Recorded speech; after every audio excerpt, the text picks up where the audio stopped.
Ukraina merilis perkembangan terbaru 24 jam terakhir. Selasa tanggal 29 Maret, Tribun Timur mengutip media resmi Kementerian Pertahanan, tentara Ukraina memberi perlawanan sengit terhadap tentara Rusia.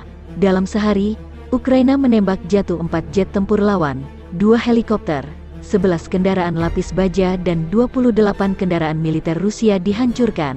Dalam sehari, 200 tentara penjajah tewas, total sudah 17.200 tentara Rusia tewas selama 34 hari invasi di Ukraina.